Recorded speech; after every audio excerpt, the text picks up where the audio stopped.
Assalamualaikum warahmatullahi wabarakatuh. Perkenalkan, nama saya Fauzan Rizky dengan NIM D1A121054 dari kelas B jurusan Agribisnis. Di sini saya akan menjelaskan tentang materi dinamika dan tantangan integrasi nasional. Pengertian integrasi nasional. Perlu kita ketahui, integrasi nasional adalah salah satu cara untuk menyatukan berbagai macam perbedaan yang ada di Indonesia, yang dimana itu salah satu contohnya yaitu antara pemerintah dengan wilayahnya. Integrasi itu sendiri dapat dikatakan sebagai suatu langkah yang baik untuk menyatakan suatu yang semula terpisah menjadi suatu keutuhan yang baik bagi bangsa Indonesia.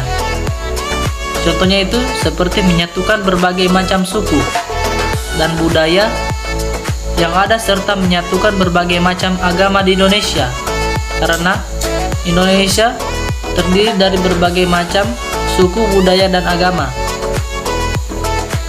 Integrasi nasional adalah proses penyesuaian di antara unsur-unsur yang saling berbeda dalam kehidupan di masyarakat secara nasional, sehingga menghasilkan suatu polsa kehidupan yang serasi fungsinya bagi masyarakat tertentu. Integrasi nasional merupakan sebuah proses yang mutlak memerlukan waktu untuk mencapai keadaan tersebut. Yang pertama, dinamika dan tantangan integrasi nasional pada masa Orde Lama.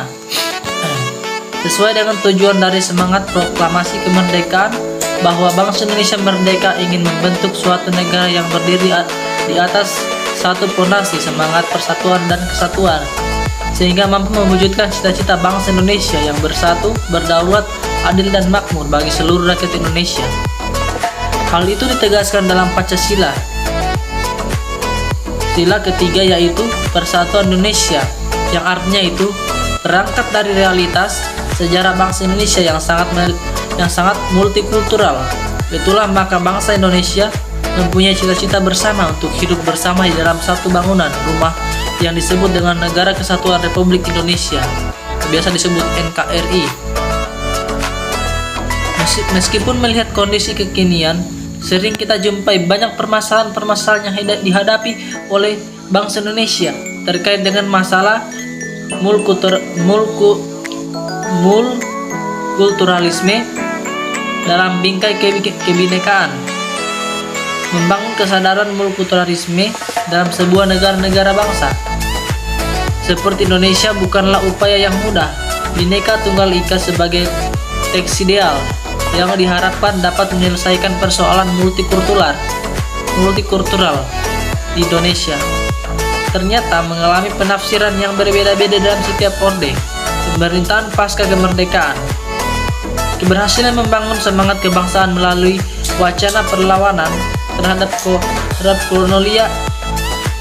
kolonia ternyata tidak dibarengi dengan keberhasilan yang sama dalam konsolidasi politik nasional. Yang kedua, dinamika dan tantangan integrasi nasional pada masa Orde Baru. Integrasi timbul melalui proses interaksi yang komunikasi yang intensif, dalam arti kelompok-kelompok yang terhimpun menjadi satu kesatuan yang membentuk jaringan-jaringan komunikasi dengan cara represif karena berhubungan dengan sosialisasi dengan nilai-nilai sosial budaya yang menjadi konsensus bersama, pemberian perlaku sama, pemberian kesempatan yang sama untuk berperan serta dalam pembangunan di segala bidang, serta adanya ikatan fungsional dalam kelompok-kelompok yang terhimpun dalam satu kesatuan. Dalam dimensi horizontal, tantangan yang ada berkenaan dengan pembelaan horizontal yang berakar pada perbedaan suku, agama, ras, dan geografi. Sedangkan dalam dimensi vertikal, tentangnya yang ada adalah berupa celah perbedaan antara elit dan massa di mana latar belakang pendidikan ke kota menyebabkan elit berbeda dengan massa yang cenderung berpandangan tradisional.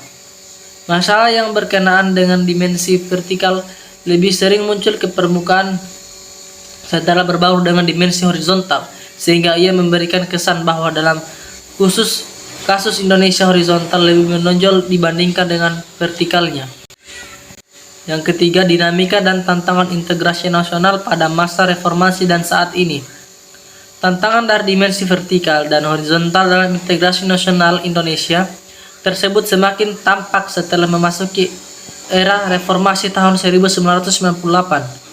Konflik horizontal maupun vertikal sering terjadi bersamaan dengan melemahnya otoritas pemerintah di pusat. Kebebasan yang digulirkan pada era reformasi sebagai bagian dari proses demokratisasi telah banyak disalahgunakan oleh kelompok-kelompok dalam masyarakat untuk bertindak seenaknya sendiri. Keinginan yang kuat dari pemerintah untuk mewujudkan aspirasi masyarakat, kebijakan pemerintah yang sesuai dengan kebutuhan dan harapan masyarakat, dan dukungan masyarakat terhadap pemerintah yang sah dan ketaatan warga masyarakat melaksanakan kebijakan pemerintah adalah pertanda adanya integrasi dalam arti vertikal. Dan yang keempat itu jenis integrasi nasional. Yang pertama itu integrasi bangsa, yang kedua integrasi wilayah, yang ketiga integrasi nilai, dan yang terakhir itu integrasi perilaku. Mungkin itu saja yang bisa saya sampaikan dan jelaskan, dan mungkin masih banyak sekali kesalahan dalam penyebutan kata. Wabillahi taufiq wal hidayah. Wassalamualaikum warahmatullahi wabarakatuh. Terima kasih.